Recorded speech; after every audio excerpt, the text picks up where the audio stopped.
Hello and welcome everyone. This is Rachel Paul with IAAP. I'm showing it's the top of the hour and people are starting to join us, so that is great. We'll go ahead and get started here in just a moment. I will go over just a few housekeeping items before we begin. Today's webinar will be recorded and will be available in our archives, and a recording link will be sent out to all attendees as well as a copy of today's presentation. All attendee mics are muted just to prevent any background noise or disruptions. Closed captioning is available. You may select the closed captioning icon. It should be at the bottom of your screen, and you can select that if you need closed captioning. And I just posted in the link, we also have a third-party captioning view if you prefer that. And I'll post again after once we get started. We will be taking questions today, of course, so throughout, you're welcome to leave your questions in the chat or in the Q&A, and during scheduled pauses today, we'll go ahead and ask those questions and get those answers for you. And without any further ado, we are delighted to have John Avila with us today from Level Access, and I will go ahead and turn it over to John and get started for today's presentation. Thank you. Great, thank you, Rachel, and welcome everyone. As mentioned, I'm John Avila, and I want to talk to you today about the VPAT format. That's the Voluntary Product Accessibility Template format, and how it can be used as a vendor when you need to rate the support of your product for accessibility purposes, and share that information with someone who wants to purchase your product. There are certainly other aspects of this that today we won't be covering. For example, the procurement side, right? Which is, how do you evaluate the quality of a conformance report from a perspective of a person making a procurement. But today's focus will be on people creating the VPATs or wanting to sell into organizations. So we'll give an introduction to the VPAT format. We'll cover some of the different standards that are applicable. We'll sort of walk through filling out some sample responses. We'll talk about some other techniques in terms of how do you make sure you cover the right things in the VPAT report.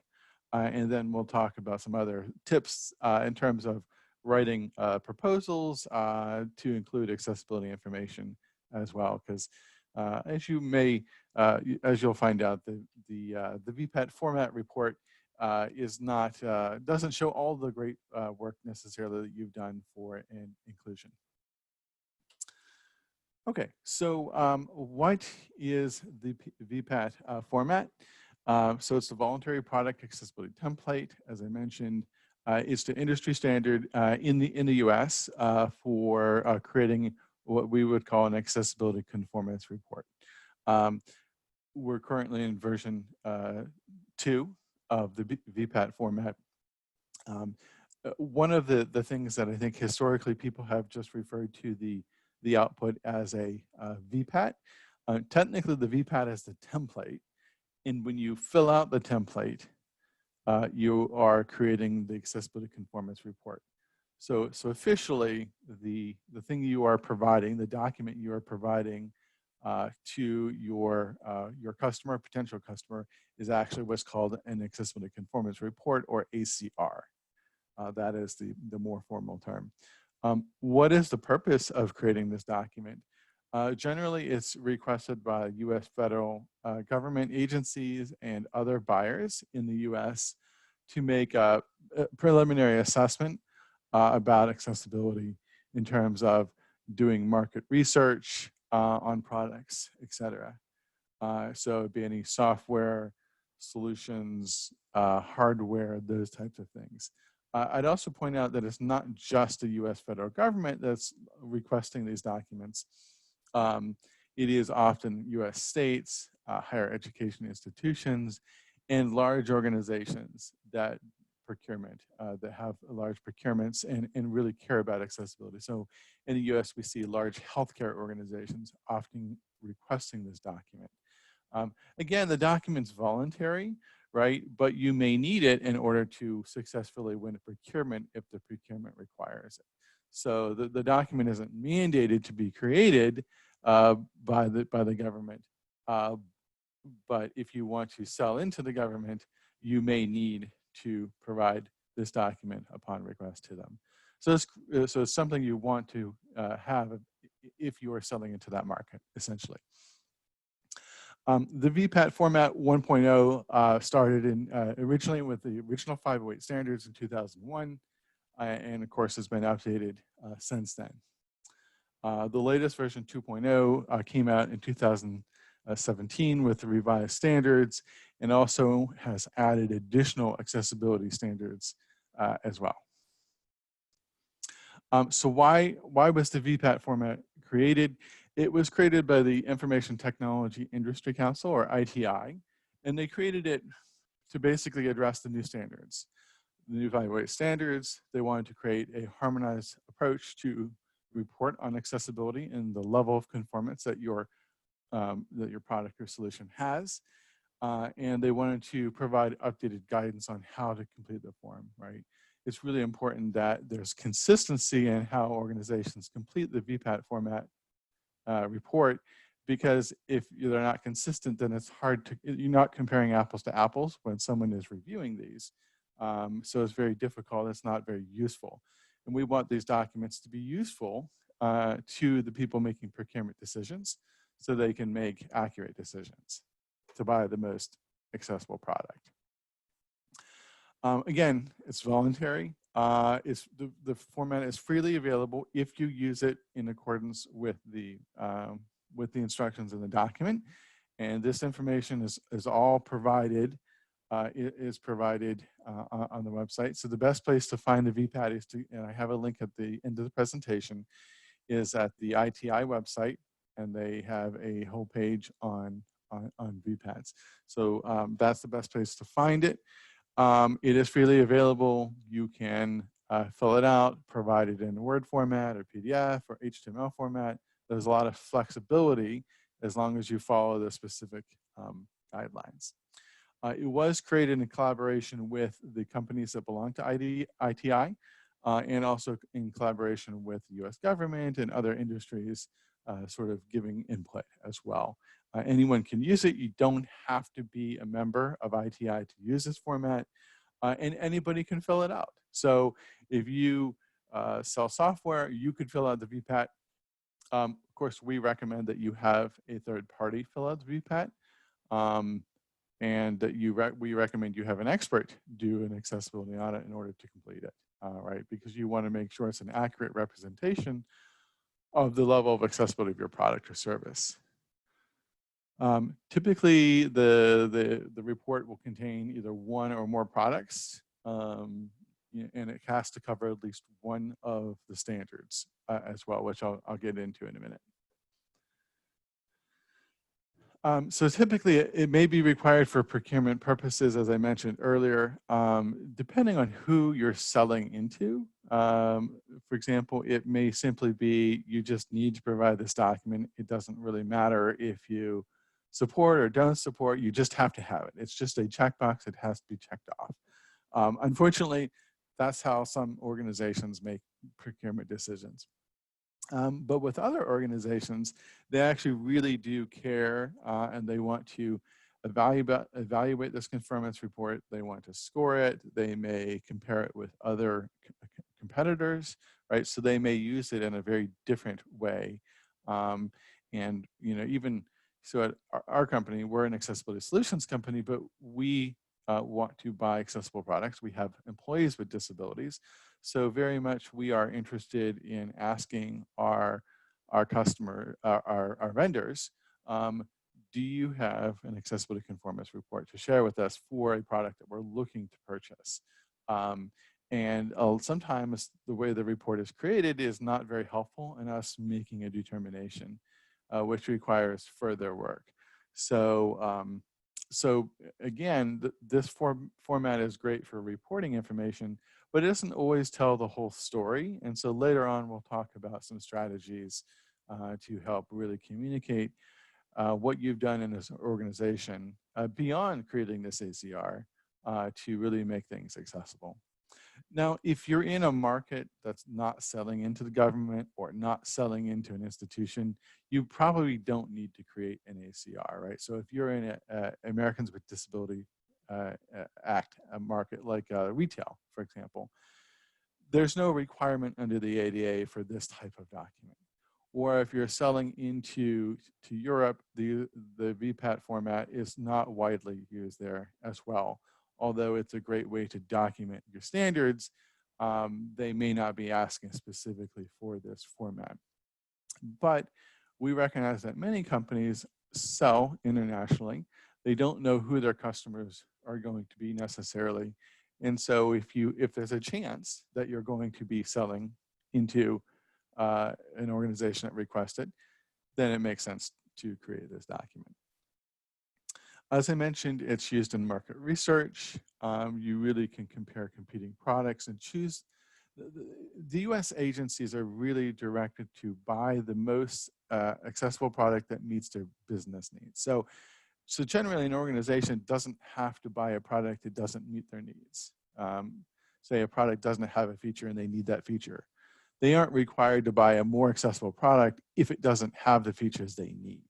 What they're instructed to do is find all the products that meet their needs and then look at the accessibility. And accessibility is one of the factors that is determined in what is the best value for them. And so it's not necessarily just on price, right?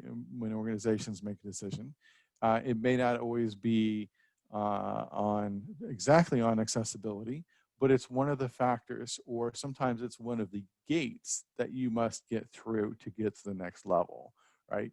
You must have your product, for example, say you're competing with an agency. Some of the agencies like Social Security Administration are really good about asking for these documents in the US because they really care about accessibility and they have a large workforce of people with disabilities. So for them, it's really important. So they may use it as a gate to say, you know, all the products, these three pass the accessibility gate because they have a pretty good level of accessibility and these don't. So they're not going to move to the next level in the procurement process. So some organizations use it as a gate to make a decision. As I mentioned, the organization may receive many ACRs, and they may need to vet them. So sometimes an organization like Level Access, which is an accessibility solutions provider, we may actually be evaluating VPAT reports, conformance reports for a company who gets many. And they say, we've got all these VPATs and we want help looking through them and sort of figuring out if they're accurate, if they're not, which ones we should toss, which ones, you know, we should, which products we should look at. So sometimes they actually pull in organizations to evaluate and help them in scoring a proposal. And really they're aimed at determining the level of support. You know, honestly, most products out there are not 100% fully conformant, right?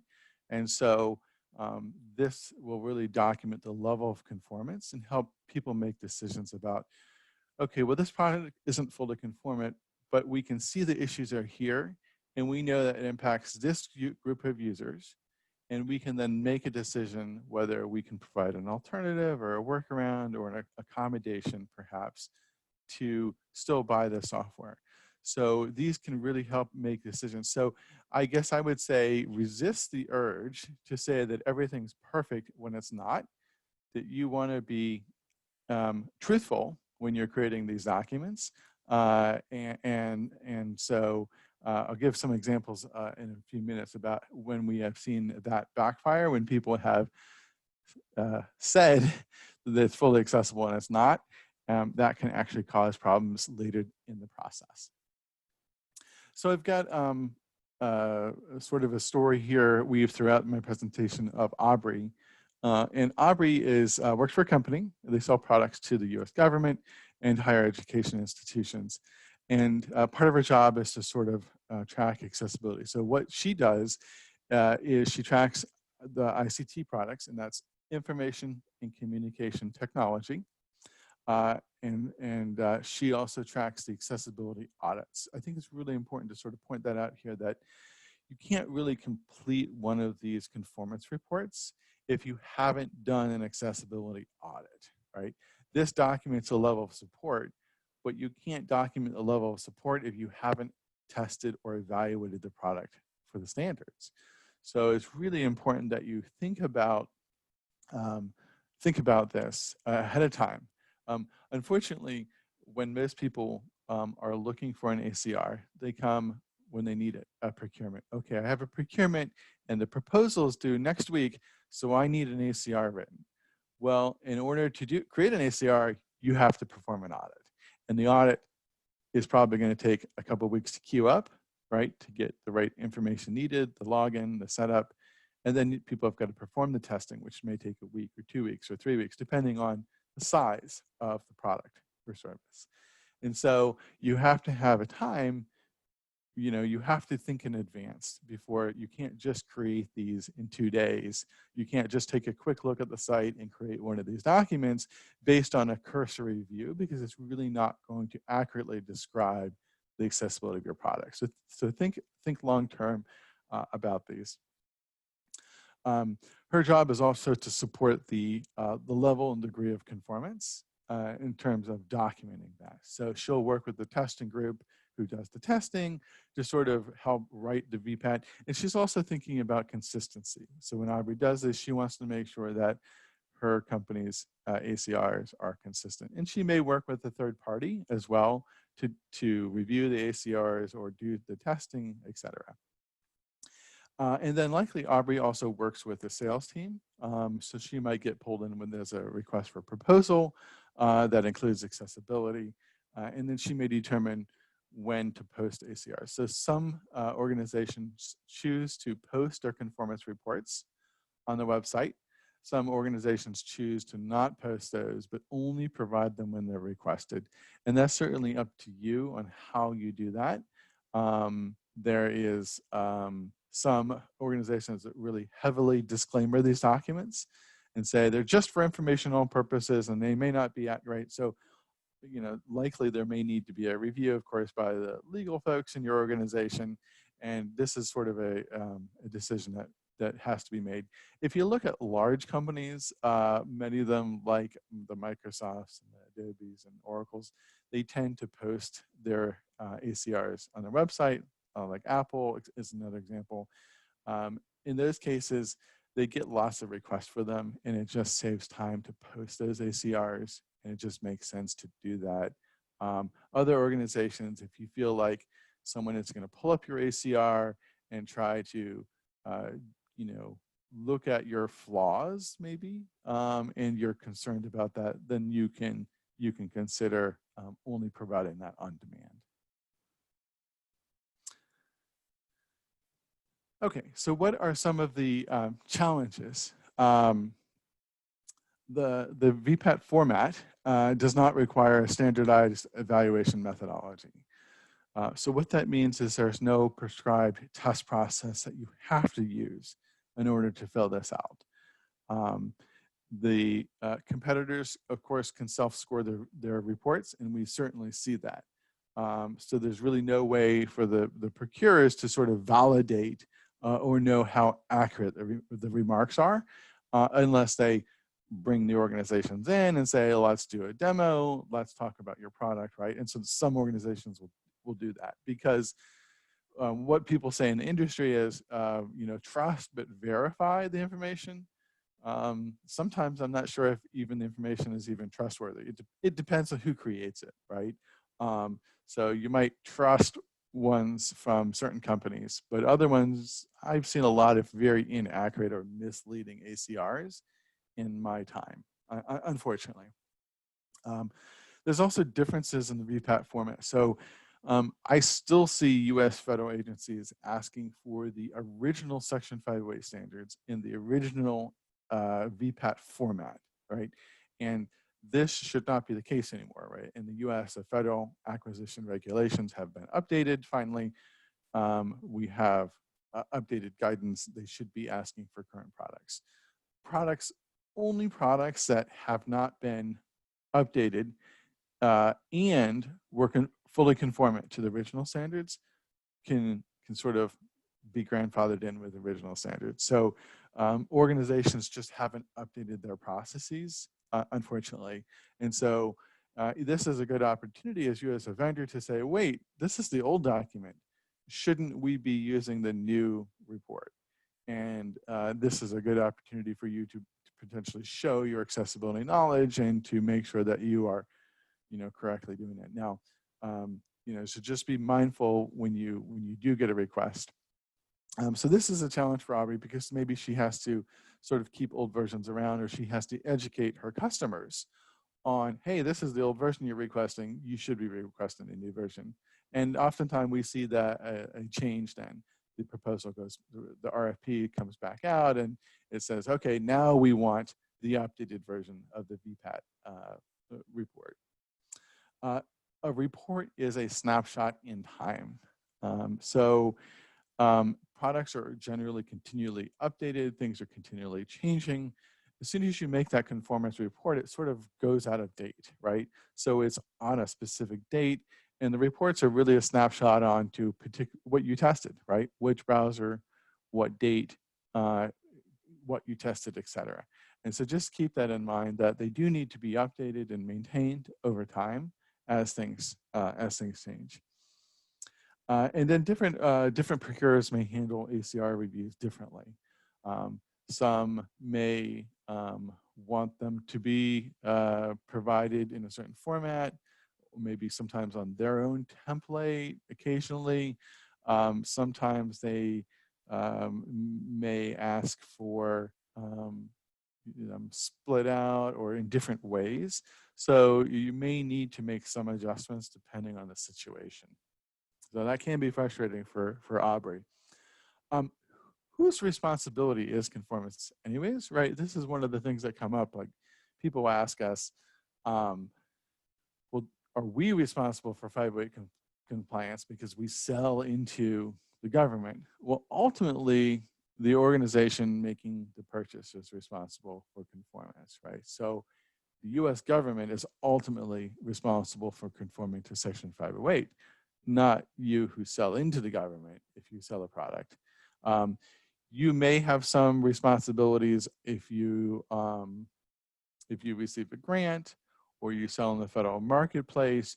You may have to meet the agency's requirements for accessibility, but you're not the ones you may have to meet the standards, right? So what we like to say is that the people who are selling into the government conform to the standards, but the agency has to comply with the law. So that's generally the distinction. So vendors conform. Purchasing a less conformant product over one that is more accessible and meets the needs could cause headaches. So I've seen situations where a vendor sold a product into an agency. The product wasn't fully conformant with the standards, but it was pretty accessible. They had a competitor who said, well, our product is fully conformant and you didn't choose us. And so we're now going to contest this, solicit this award. And so what happened is we actually got pulled into the situation, and we were tasked with then looking at this fully conformant solution for this other vendor. And what we found after evaluating the product and the statements made in the ACR that it was fully compliant is that it was indeed not fully compliant. They had an ACR that said it was fully compliant, but they were actually less accessible than the vendor who won. So in the end, the award for the solicitation was successful. It did not was not overturned, and the company won even though their product their ACR wasn't perfect. They won because their product was more accessible and it met the needs of the organization buying it. So that's just a sort of a lesson in how accessibility can be a factor, and how inaccurate ones can actually backfire if you try to hide the real level of accessibility. Okay, so moving along here. What standards are covered? So we've talked a little bit about Section 508. That's a U.S. procurement requirement for U.S. federal agencies.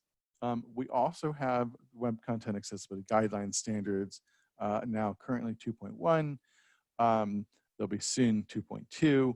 2.1 and 2.0 are covered in the ASA format and in the VPAT format. And the reason they're covered is, one, they're actually rolled up into Section 508, and they're also essentially rewritten into the European standard, which brings me to the next point. There's also the European standard. This is the EN 301549. This is often referred to by the procurement requirements in the EU, and also generally is used as a suitable standard for mobile apps and public sector websites in the EU as well. And this is generally, maybe referenced by national laws, etc. So all three of these standards are covered in the VPAT format. Sometimes you might just need to do a WCAG section if you don't have to meet 508, you don't have to meet the European standards, but you have an organization that cares about accessibility. You may just do the WCAG sections. So that's certainly an option. You have to use one of these standards in the report. You can't just do part of it or something like that. There are 4 template choices that are available. And let me, I'm gonna pause my sharing for just a second so I can pull up the website for ITI and show you the choices.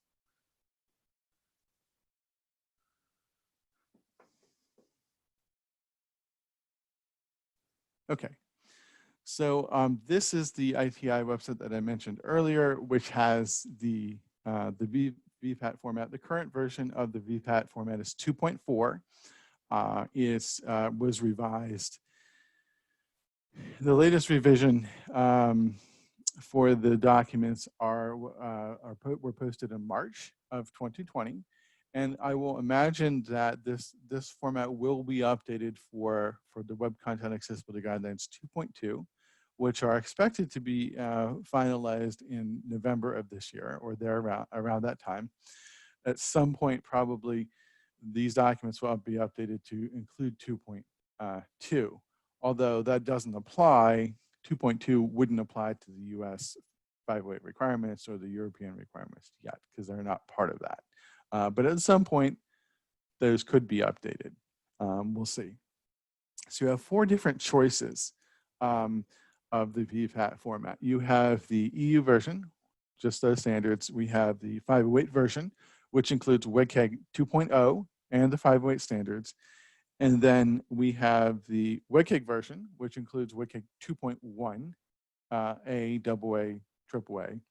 And then we have the international version, which has all 4 versions of the standards.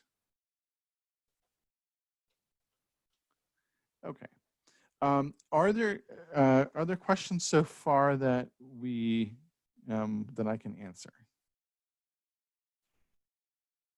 Hello, John. This is Rachel. At the moment, I don't see any questions in the chat or in the Q&A. You're welcome for our attendees today to post your questions throughout, and we'll pause and get to those. But at the moment, John, this is Sam Evans. A question that comes to me frequently, and since you're covering these, is how do companies determine how accurately they represent, yes, it's conformant to on the VPAT when they fill in forms, or how should an engineer who's answering these questions on the part of the person submitting the response respond that they are not? Or is there guidance in the existing template to say yes, we meet this, or in some instances, do companies provide wishy-washy sort of answers? Yes, I will get into that. So Okay. the short answer for now is there's not a formal, there's some definitions, but the definitions are very vague in terms of what is supports, what is does not support, what is, supports, partially supports, right? So yes, we'll get into that, but unfortunately it's not as, clear cut as we'd like. Thanks. I know that'll be something that'll be of Yeah. interest, and I'm interested to hear what you cover with that. Okay, excellent. Okay, so moving along here. Okay, so as I mentioned, WCAG 2.1 is not covered in Section 508. What we do find that some people need to report on 508 and WCAG 2.1, simply because several states or institutions of higher education have adopted 2.1.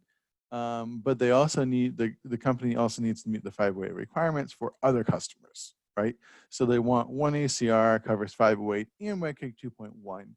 And the way to really do this is to sort of use the international version and include both the 2.1 requirements and the Section 508 requirements. But just be clear in the 2.1 specific criteria that they do not apply to the Section 508. So that's the option that we have seen. And if you think it's too confusing, you could create two versions, right, of your ACR. You could just create a 2.1 version, and you could create a 508 version and have them completely separate. Both of those are options. And as I mentioned before, likely we'll need to, the VPAT format will be updated at some point to include WCAG 2.2.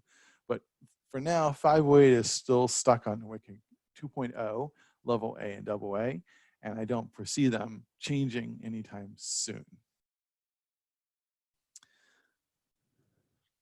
Okay, so the current template includes a lot of instructions. So the first 10 or so pages are actually instructions on how to fill out the document. And so it's helpful. Of course, when you deliver the document, when you complete the ACR, you'll want to remove those instructions before you finalize it. I'm going to switch to Word here and pull up a template that I have. This is the VPAT template, the International Edition, version 2.4. Previously, they had a date at the top of when it was published, when the template was published, and it was very confusing because it looked like that was the date of the product. That's been removed, thankfully. So this is great instructions for you to read about the document, some essential requirements, things that you have to follow, right? And I'll get into some of those as well. For example, like there's certain terminology you have to use in the document, and you can't deviate from that terminology unless you define it, etc.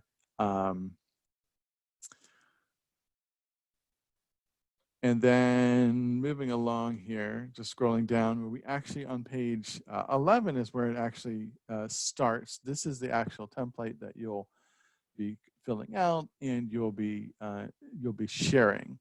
In this case, I've changed it to Acme Corp at the top. We have this International Edition conformance statement based on VPAT 2.4. You have to keep some of this, the material the way it's here, you have to keep that in here, the trademark. Those are some of the requirements of using this format. But where you would fill out the information is you have to fill out the name, the report date. Typically, the report date here is the date that the ACR is created, which is often different than when the audit was performed. So I put in the name and version of a product here.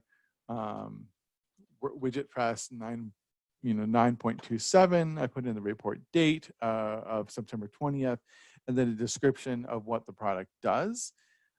Contact information is important as well. Typically an email address, but it can be whatever that is.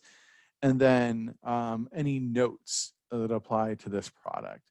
A lot of products today are used in a collaborative way where you can create or edit and share content for other users. And those products are considered authoring tools. So sometimes an ACR will have to report on not just the interface, but the authoring tool capabilities or the output of that, whether it may be a video or a document that's created, et cetera. So in this case, my fictitious widget press application is also an authoring tool. And so I put some notes in here in the notes section highlighting where the authoring tool information can be found. Here, it's in the same report and it's distinguished by authored content, and I'll show you that in a minute. Then it also has the next section which talks about evaluation methods used. This is where you want to really describe the process that you've used to do accessibility work. So that's manual, automated testing, using assistive technology, maybe testing with users that have disabilities, and you may want to describe the audit process that's used. The process that we use at Level Access is harmonized with the WCAG accessibility conformance evaluation methodology, and that methodology describes how you can use a representative sample of evaluating a sample of pages in order to sort of, you know, make determine a level of support across the whole product without manually testing thousands of pages. So that may be something you could describe your process here, what tools were used, maybe if there's specific browser combinations, anything you can document here to help explain how it was tested. Those types of things will be very helpful. And then below that, we have the applicable standards and guidelines. So which standards and guidelines apply? And of course, this is something that you want to know before you do the audit, right? So before you perform an audit, you want to be thinking about what standards apply, you know, should we be testing against, and then which standards we're reporting on. Sometimes we have folks who maybe they want to test against 2.1, but they only need to report against 2.0. So maybe they'll only include 2.0 A and AA here. We rarely see people report on AAA, but sometimes they do. Generally, people pick a few AAA requirements, but generally, most people are removing WCAG to level AAA from the reports because they're not, unfortunately, they're not going to that level of support. So we've listed the standards that apply here, WCAG 2, 2.1. These are the ones we're being covered, 508 and different standards. So if you needed to remove section, what we would go ahead and I would just, it has a yes, no answer. I'll just go ahead and put in yes by level A and AA. And then if level AAA, could either just remove that or put no. AAA is not reported on in this document. And I would do the same thing for each row. Below, we do have a description of the terms that are used, and this is where Sam was asking about, like, where's the line between supports and partially supports? And I'll get into that a little bit more and maybe some suggestions. But unfortunately, the definition is very simple here. It says, you know, supports is a functionality of the product that has at least one method that meets the criteria without known defects or meets with equivalent facilitation. Equivalent facilitation just means that maybe it doesn't meet the technical standard, but there's another way to meet it that provides equal or greater level of access. Sort of maybe like an alternative approach, that type of thing. Partially supports just says some functionality of the product does not meet the criteria. It doesn't say where that what that level is. I have a rubric later on in the presentation that I'll walk through. Just jumping ahead here to all the sections in the document. So again, we're looking at the international version, which has everything. So it has WCAG, 508, and European standards. And so it has all the different chapters. And so you would look at these chapters and determine if they apply to your product or they don't, right? So under the European standards, we have some, chapter 13, for example, that applies to emergency services. If you don't have that, you would, you could remove that, or you could indicate that it's not applicable. Leaving it in and saying it's not applicable is probably is the right way to do it, because it's very clear. It's very clear in that case. Chapter 6, for example, applies to two-way voice communications. If you don't have two-way voice communications, you could just state that, and you remove the table, and you don't have to fill it out. Okay, so there's a lot of things here. There's also a lot of overlap, right? It turns out that a lot of the requirements from 508 are very much the same requirements as the European standard. They're just worded in slightly different ways. So there'll be a lot of opportunity for you to report on some of the same things, just in a different way. And I'll get into that a little bit. Actually, now is probably a good time to sort of explain that. So the first table is for level A criteria in the WCAG standards. And the first thing you'll notice about this is that the first criteria is 111. This is non-text content. And we're looking at the level A table. You can combine A and AA into one table. That's perfectly allowed as well. They just by default have them separated out. I think it probably makes sense to combine them, because almost no one is looking just for level A, right? But some organizations do, right? So it's really up to you how you want to combine those tables or not. But looking at 111, what this is telling us under the criteria column, it has 3 columns: criteria, the conformance level, and then remarks and explanations.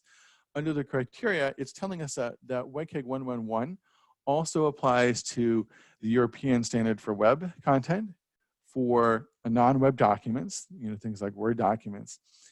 It also applies to software in the European standard, both closed software and open software.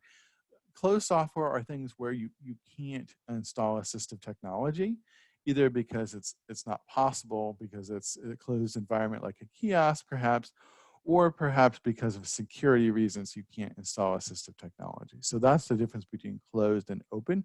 Open is where you can use your own assistive technology. So it also applies to authoring tool output. Under the European standard, it applies to documentation created. So any documentation that is support material, the WCAG 111 applies here as well. So what we're essentially doing is we're condensing a lot of the standards, rolling them up into one table where you only need to respond in this one table. And we have the same thing with the 508 standards. 111 applies to web content. It also applies to software content under 508, authoring tool output, and support documentation as well. And so the way we communicate that is to, in the second column under the conformance levels, you'll find that it says like web, electronic docs, software, close, and authoring tool. This is where you can report the level of conformance that corresponds to each of those different sections.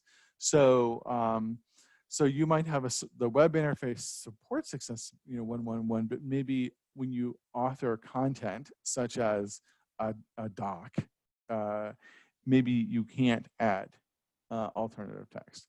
So the authoring tool does not support. So you could have different ratings for each of these. Now, it may be that some of these don't apply, and we're seeing everything because we're looking at the international version. Of course, if you were just dealing with Section 508, you wouldn't have any of these EU standards, right? And if you didn't have authoring tool capability, you wouldn't have this, and you could delete You could delete the authoring tool standard under 111. You could delete the authoring tool conformance, and you could delete the authoring tool remarks in the third column because you don't have authoring capabilities, right? So this table can be packed because you're showing all these things in one table, but likelihood you're not going to be doing all of these things. So what we actually see happen is generally sometimes people may have a separate document or a separate table with the report authoring content. A lot of people report their support documentation on a separate ACR because they have a separate site for help. So you're probably not going to be entering all these things. And in electronic, just looking at these things, generally software, your product is probably either going to be software or web content. It's probably not going to be both. If you actually have like an iOS app and a web app and an Android app, you might actually want to create separate ACRs, one for the iOS version, one for the Android version, and one for the web version. So that will make it a lot less complex. So don't be overwhelmed by this, because I think we're looking at sort of the most complex version here. And so it does seem daunting. There are some parts of the table that say that they're a heading cell and no response is required. That's you can just leave that. You don't need to write any response in there. It's because you're not actually grading that criteria. You're grading the criteria below that. And so some good examples are in chapter 5 of section 508, where they just created sections just for clarity, and that's all. Okay, so going back to some tips here. Again, can't create an ACR unless you have done some sort of audit. Yes or no for remarks are not sufficient. So a lot of times, we'll just see a remark like supports in here. Or actually we'll see nothing in the remarks column. We'll just in the criteria column, we'll just see a supports. So we'll actually just have supports and we'll have no remark, right? That's actually not very helpful because, okay, you're saying it supports, great. Do I believe you? Right? I don't know. There's no supporting material for me to know that you really understand the criteria.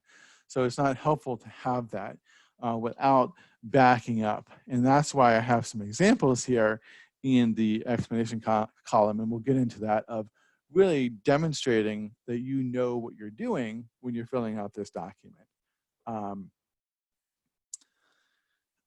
So let's see, we talked about not all standards and issues are equal, right, as well. So certain issues are more impactful to the user. So that's something you can explain in the explanation and remarks column.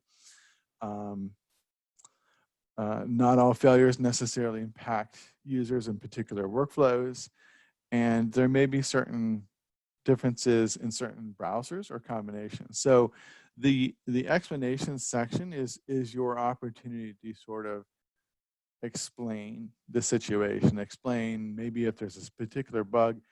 Here's an example.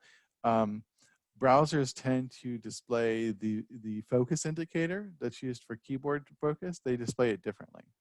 So one browser you may support, and another browser you may not. And so this is a great opportunity for you to explain that this is supported in these browsers, but in this browser, the focus rectangle for some reason has this issue. It's not highly visible. So there can be differences there. Some browsers also, for example, have different video playback controls.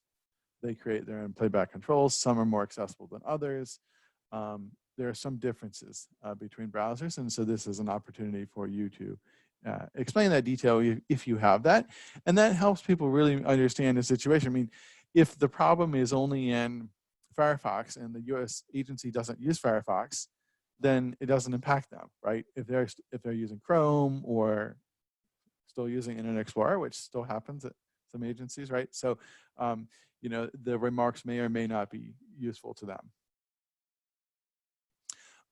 We talked about the conformance ratings a little bit just to recover the supports, partially supports. These used to be called supports with exceptions. Does not support and not applicable. Not applicable, a lot of people want to put not applicable. For example, say you don't have flashing content, then you want to say, well, it's not applicable. Formerly WCAG, what they suggest you do is you say support, right? You don't have flashing content. That's actually supporting the requirement by not having flashing content. So you actually are supporting it. Technically, you could say not applicable, but my preferred response is supporting. The same thing goes from media. People ask us a lot of time, well, I don't have any video. Can I just say not applicable? You can. WCAG, in WCAG terms, you support the requirement. You meet the requirement. You conform because you don't have any video. So it's also acceptable to say that. So either one are acceptable. I hesitate to sometimes say not applicable because then an agency could say, I've had some agencies tell me, well, it's applicable. What do you mean? It just needs to be updated. And so I've always sort of tended to fall towards the sides of saying support and then explaining video is not used in this product, right? It's better to say supports the not applicable than have your ACR rejected because you're saying something wasn't applicable to your product when it does apply, you just don't have it. So that's the safest route. Not evaluated is a criteria that is supposed to only be used for WCAG level AAA criteria. If you were to leave them in, you could just say not evaluated. A lot of people just remove the table and just say that it was not, doesn't apply to this ACR. But you can also use that term. If you do need to create your own term, you can, but you have to define what that term means in the ACR. So it is allowed. In the past, we sometimes had created special terms for people like so partially supports with minor exception or maybe supports when combined, with equivalent facilitation or with a certain tool, right? With a certain third-party tool, perhaps. I would probably say it's best not to get into that, but it is possible that you could come up with those terms. We have situations where someone has really met the standard, but they have like one image that's missing something, and it seems harsh to say partially supports when it's just one thing, right? And it's not impacting the user, and right. So I have seen people come up with other terms because really what the challenge that we have with the standards right now is it's all or nothing, right? It's a very binary, you pass or fail, or you're somewhere in between, but it doesn't really allow you to say, you know what, I'm 95% there, but I've met, all the core tasks with the system are accessible.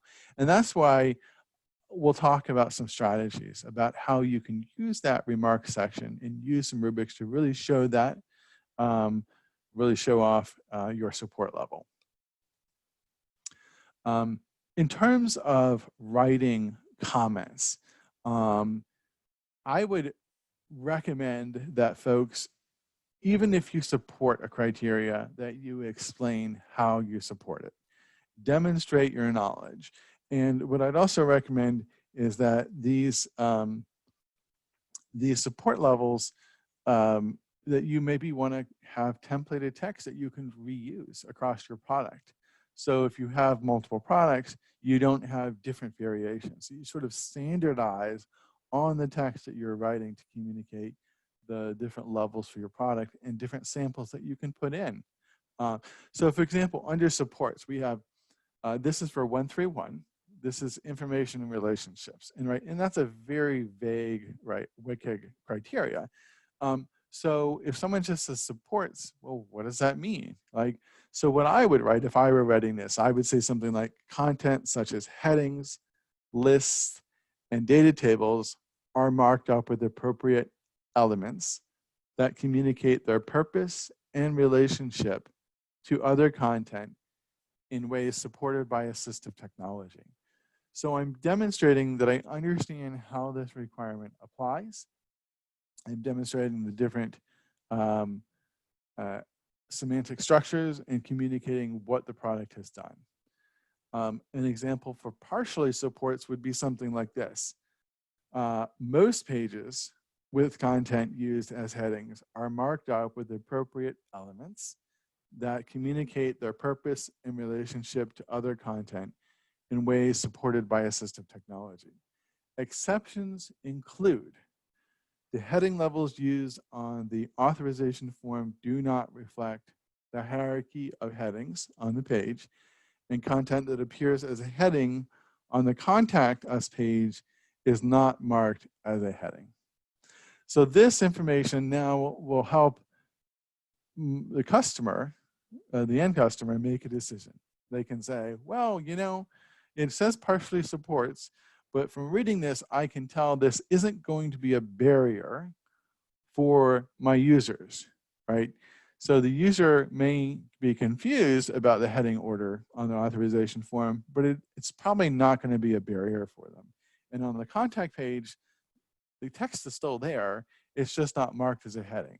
So I can file that away when I'm comparing products and making decisions. So I may actually use this document after the procurement to actually help my users with disabilities at my organization to with workarounds or accommodations. So the US government, if they buy a product that's not fully conformant, they are still bound by obligations under Section 504 of the Rehabilitation Act.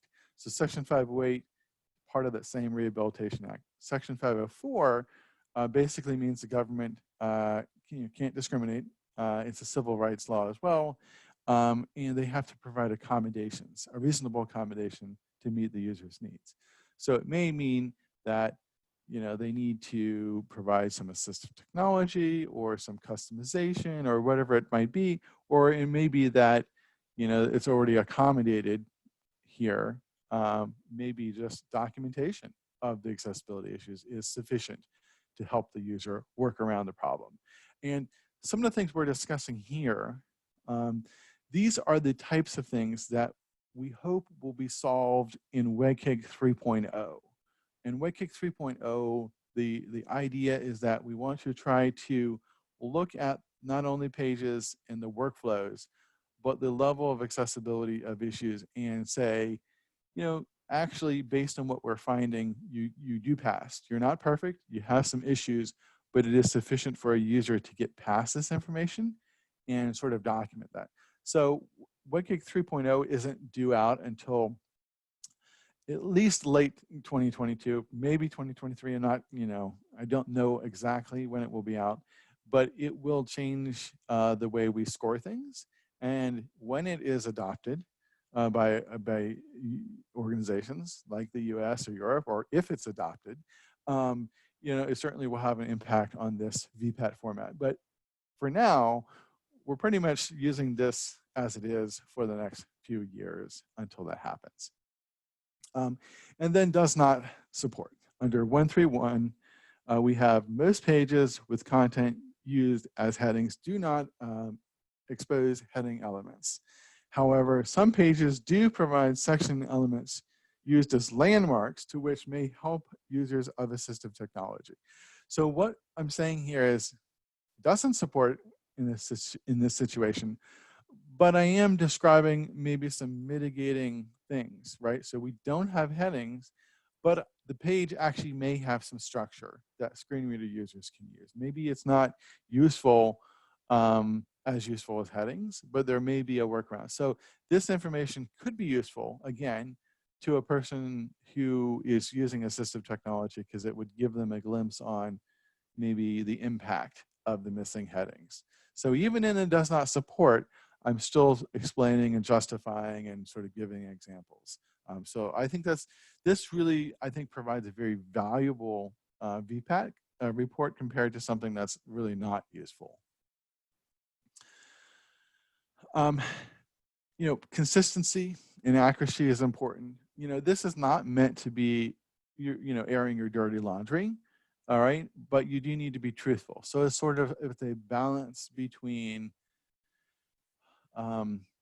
accurate descriptions, listing some of the issues. You know, you don't need to list every single issue. I don't think that's helpful to list every single issue. You know, in my examples, we gave examples of exceptions.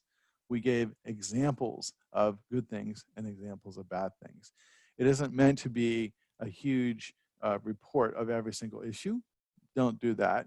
But try to balance the positives with the challenges to provide an accurate representation. If you do, we talked a little bit about the support levels. They must match the remarks, and use the ones that are listed unless you're going to come up with your own. But I'd recommend against that. I see lots of ACRs that clearly show people either were sloppy or didn't understand the standards. So I'll look at the requirement for audio description, and I'll read about people who are deaf or hard of hearing or captions. So what that tells to me is the person filling out the VPAT either just copy and pasted, or they really don't understand what the audio descriptions are. I would say maybe about half the people I talk to about audio descriptions. And audio descriptions are used by people who are blind and visually impaired to understand the visual aspects of video. There's a lot of people think that audio descriptions are used by people who are deaf or hard of hearing. And now they may be if you're deafblind, if you're visually impaired and hard of hearing. But in this case, mostly people just misunderstand the requirement, and they say they support audio descriptions, but they actually don't, because they don't understand what they are. So these are things that you want to make sure you don't do. And then there are also red flags for procurement people who are knowledgeable, because they'll spot that and they go, oh, the person doesn't understand the requirement. So it's really important to use the right language that tells you're knowledgeable about what the criteria means. And again, definitely include supporting remarks whenever you can. Again, it's not required, but I would highly recommend always including remarks.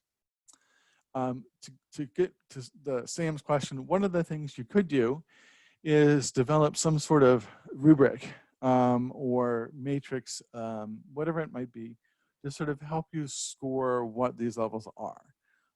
So what I did is I sort of,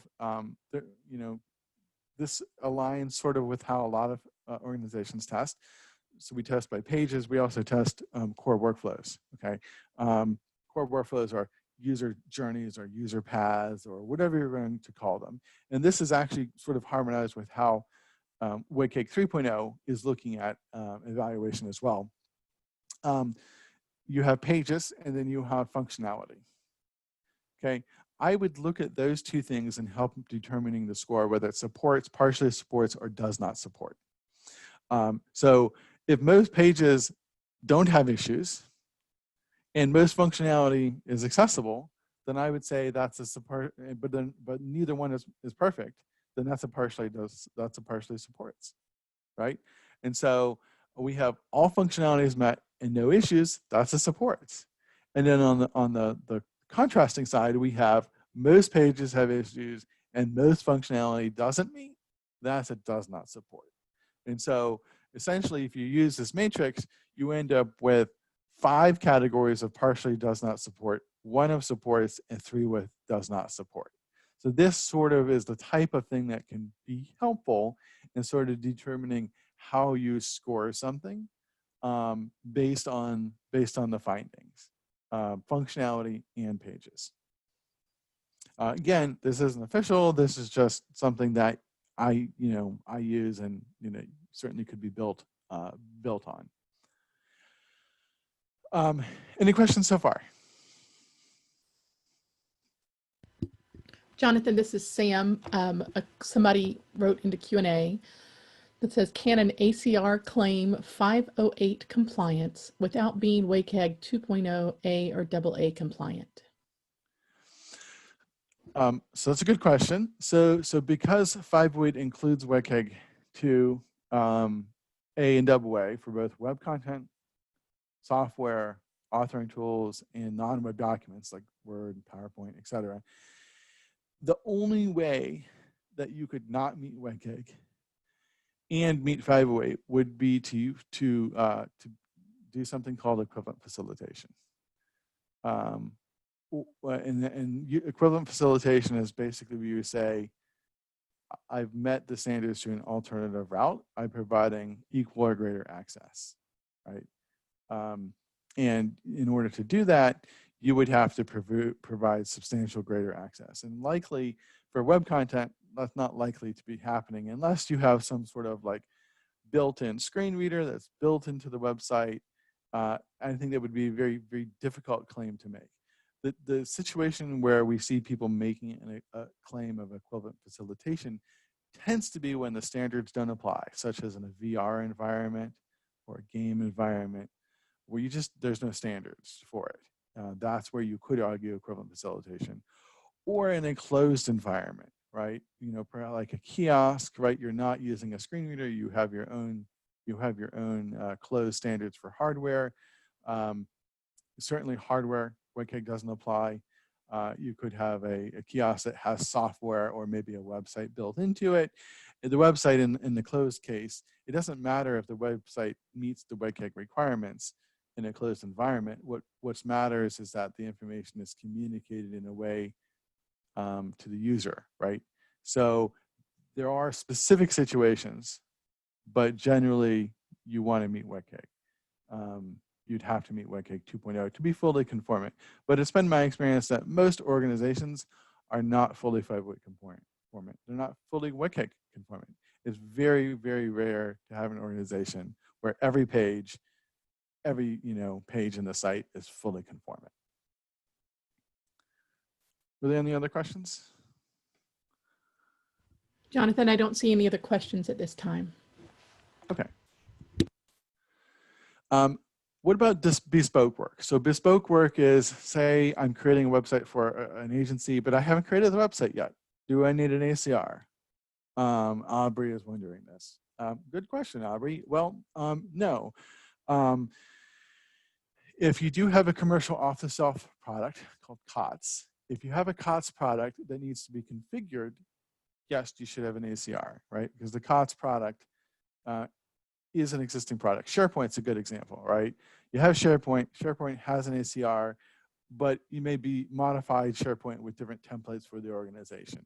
So it's a product, you need an ACR.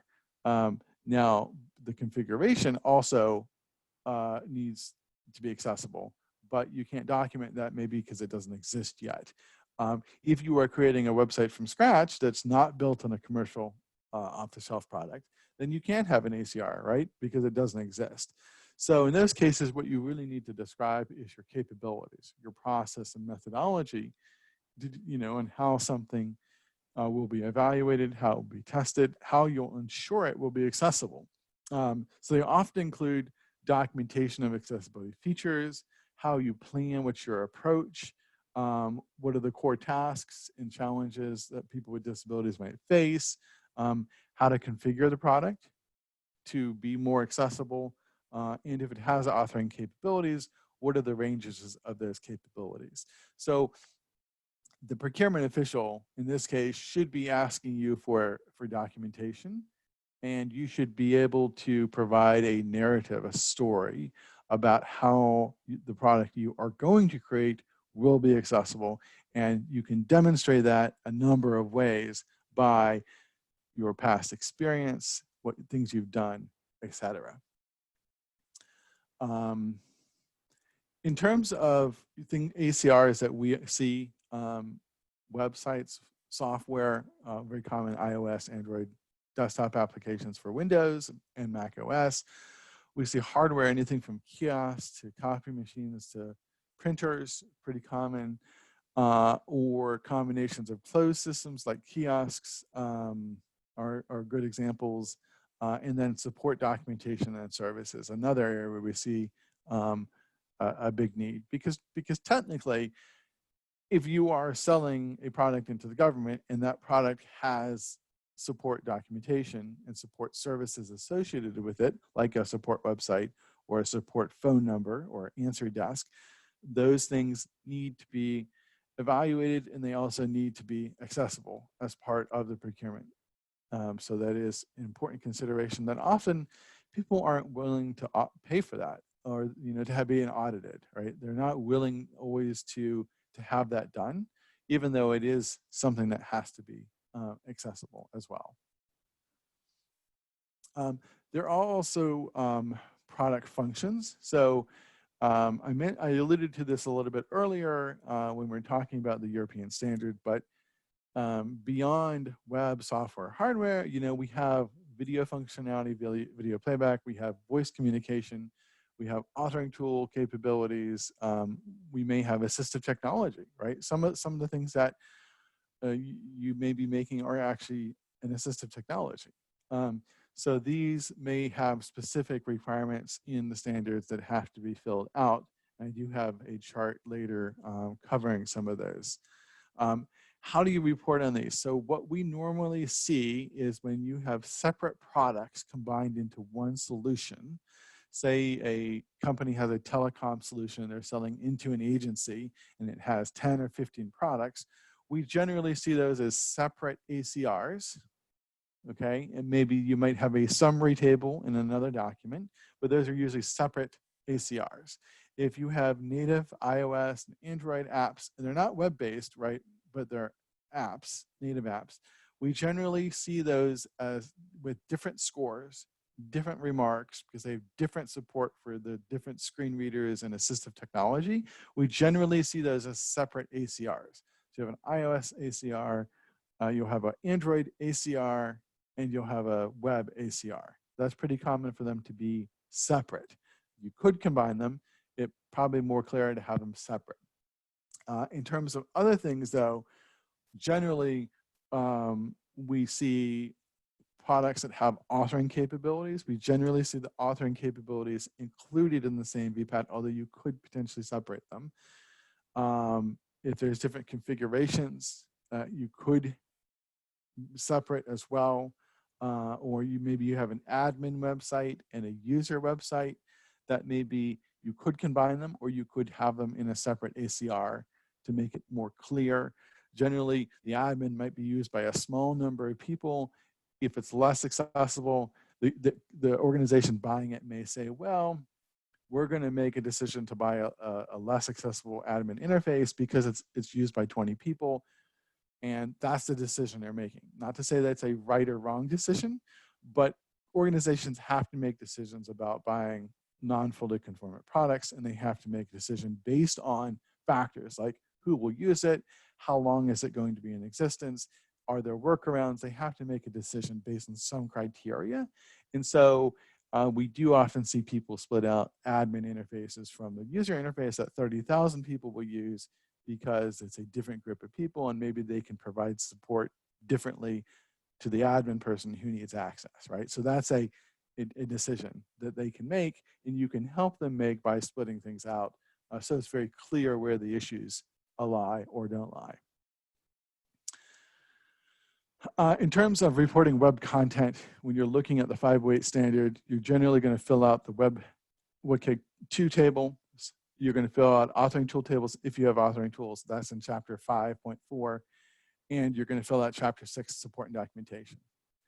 For the European standard, you're generally going to fill out the functional performance criteria, which is chapter 4. Chapter 5 is generic requirements. Chapter 12 is documentation and support. And chapter 9 is web content. And then anything else, if it has authoring capabilities or video, etc., you would need to fill out those chapters. So quite a bit additional chapters that you need to fill out for the European standard than the 508 standard in terms of even for web content. Now, you may only have to fill out part of those chapters, or it may be very minimal, or they may be like in chapter 9, it's the same WCAG table that you already filled out for WCAG, right? So it's not, you don't have to repeat it. But this is helpful to make sure. So this list of criteria I have here, this is something you need to make sure that you have the right criteria that you're reporting on, because the person making the purchase will be looking for that. So how do you know this? I have up here the Accessibility Requirements Tool ART website, which is on section508.gov. This website has, I'm on the sample procurement language, okay? So if you want to know what standards should I be including for 508, because I want to have my ACR ready to go, you can look at the type of app that you may have. So you may say, okay, I have a web application, or maybe I just have a website that's not an application. Applications tend to be things where you're interacting with software, storing data, that type of thing. So whereas like a documentation-based website is mostly just, not forms, it's mostly text and things like that. So say if I have a web application, if I drill down into this, it'll give me a sample of the requirements that are applicable here. And now you have to make a transition between some of these requirements, because they actually reference they actually reference the WCAG requirements. So looking at here, I would look through these requirements and I would see, okay, I see a reference to electronic support documentation. This actually is chapter 6 in the VPAT report. I see the functional performance criteria, which are chapter 3.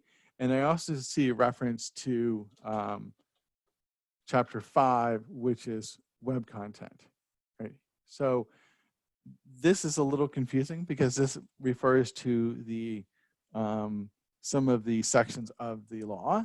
But what it really translates to is the WCAG requirements, the chapter 6 documentation requirements, and then potentially the functional performance criteria. Now, I did want to talk a little bit about the functional performance criteria here in chapter 3. Those are, there's a difference between the functional requirements and the European standard we generally report on, because that's what we believe the European standard is asking for. In the 508 standard, you don't necessarily need to, you generally don't need to report on the functional performance criteria, but you can, because they're only supposed to be used when the technical standard doesn't apply, such as virtual reality, et cetera, virtual voice assistant, or when you're making a claim of equivalent facilitation.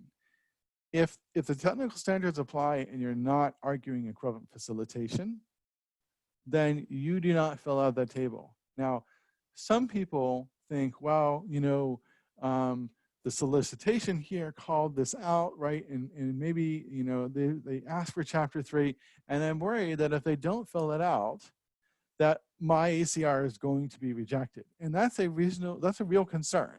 And so what you could do is you could still fill out chapter 3 in the VPAT report in the ACR and just say this is for informational purposes. And that way you are filling it out, but even though it's not required. And that may be something you need to do. But we see most organizations, we see sort of a mix. Some do, some don't, because there's been a lot of confusion around this particular requirement. But technically speaking, it only applies in these two situations, otherwise it doesn't apply.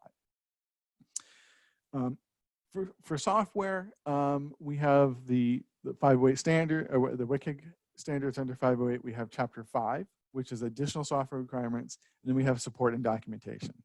For the European standard, we have additional requirements as well.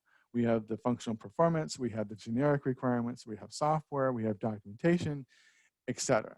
So these are the ones, basically it's helpful to make a matrix to make sure that you cover all of the things that need to be done.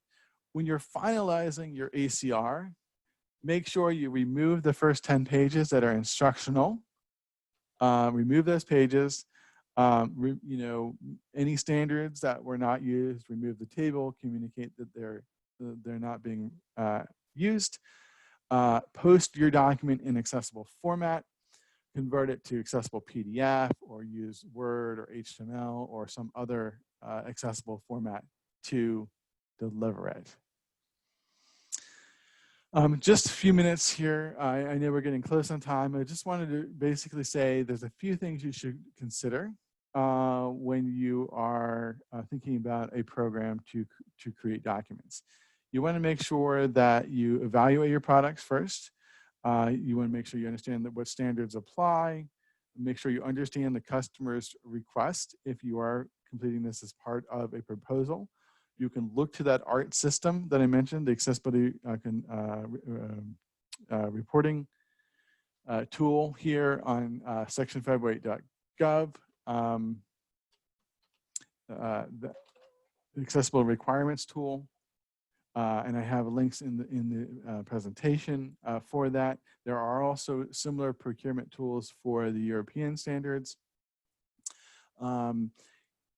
If you're working with the vendor and you get a proposal and you don't see accessibility standards and you think you should, that's an opportunity to ask, right? Because if you are accessible, that's a great thing you can highlight over your competition.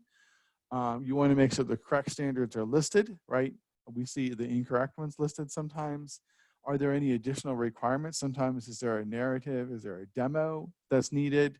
Will the organization be performing testing of accessibility? So you want to understand these things. Do you need to give a demo of your product with assistive technology, etc. What we find a lot of time is that accessibility is not included in the maximum page count. So it gives you an opportunity to write some narrative about your accessibility of your products and services outside of the ACR in your proposal, because it doesn't count towards the total maximum page count. You want to really define and create a standardized process or work with a third-party company to do your accessibility, because you want to make sure that the testing and the ACR creation is consistent. You can create a list of templated responses or create rubrics like I've suggested. Don't wait until the last minute, as I mentioned. Again, you cannot create an ACR solely based on automated test results. You really do need to use manual testing. It really is helpful to actually test with users that have disabilities as well. We recommend working with a third-party testing company. You can use the WCAG evaluation methodology that I talked about earlier. I have links to that. There's also the Trusted Tester and the ICT testing baseline in the US, which are great testing approaches if you want to do testing yourself. They provide a very structured method for you to do testing, and that way you can trust the results. That's why it's called Trusted Tester. You may need to acquire assistive technology if you want to test with that. We'd recommend hiring, people with disabilities, and because if you're a non-native AT user, assistive technology user, you may not understand how the product works, and you may have false positives or false negatives that come out of your testing. You want to keep your ACRs up to date when new products come out, and you also want to take a feedback loop from your customers as well if you need to update anything that's unclear in your documentation. Sometimes it can be helpful to have a third-party VPAT report because it provides credibility, right? If someone sees this report was created by a well-known accessibility company, they can say, well, I can really trust the results because I know that company. So it can be helpful to have a third-party one as well. Don't make up exemptions. I hear this all the time. People say, well, blind people won't use this product, so we don't need to be compliant. Or this product is only used in the military and no one in the military has a disability. I've heard this over and over again. Well, where is it being used? Oh, it's being used in training. It's being used in accounting, or it's being used in education of family members of military. Well, then your statement, like it doesn't apply. Like people tend to want to say, a blind person can't use this, therefore it doesn't need to be accessible. Well, the accessibility standards are not just about blind people, and you're making an assumption there anyways, right? So is it keyboard accessible? Well, no. Well, okay. Like there's a lot of people try to get out of doing this, or we'll just write a letter stating that, blah, blah, blah. You could try writing a letter if you haven't done an ACR, but it's likely not going to meet the requirement. So think ahead about this. Update your ACRs. Remember, they're just a snapshot in time, and give your customers confidence in your ACR. Basically, in addition to the ACR, you want to think about the narrative that you provide when you're responding to with your proposal, your experience, your process, your partnerships with external companies, with users that have disabilities. Think about if you need to demonstrate your product with assistive technology, how you would do that, etc. I think that's all I have. So we have a few minutes, I think, for questions. And John, this is Rachel. We did have a few questions come in. Could you go back and let us know what the URL was for your reference of section 508.gov? Yes, section 508.gov/ART/home.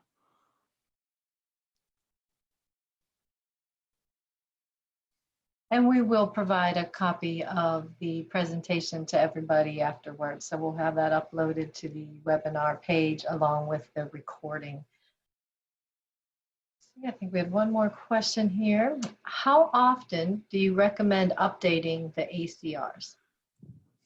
Well, it certainly, whenever the product is updated, whenever the user interface changes. But I understand that, that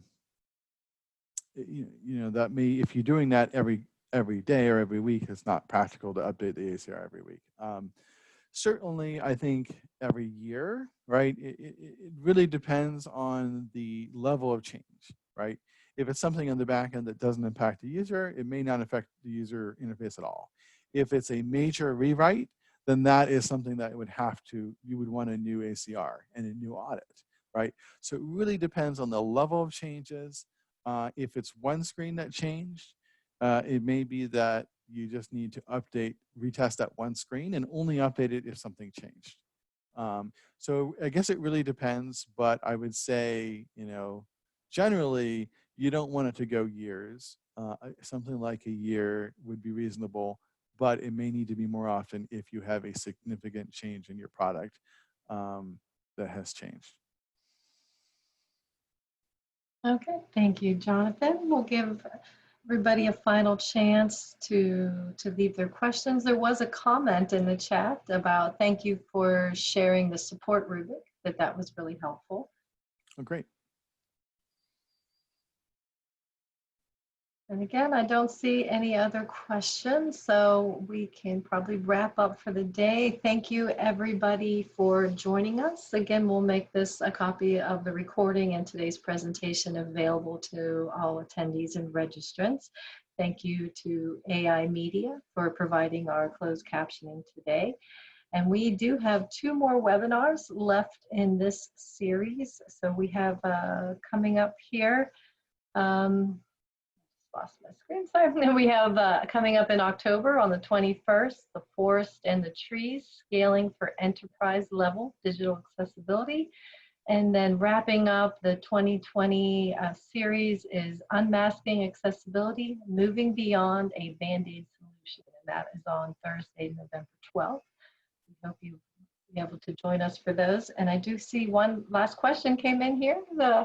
So are private businesses in the US required to comply with Section 508? So a private business would not have to comply. Again, is if you are selling, if you're a private business and you're creating something you want to sell into the government, US government, or a state that has Section 508-like requirements, then you may need to conform to those requirements. But again, it's not that you have to comply. You may need to conform if you want to sell. If you're not selling anything, say you just have a website or you sell a product, but you're not selling it to the government, say you sell tennis shoes or apparel, you would have to meet the ADA requirements if you are one of the places of public accommodation.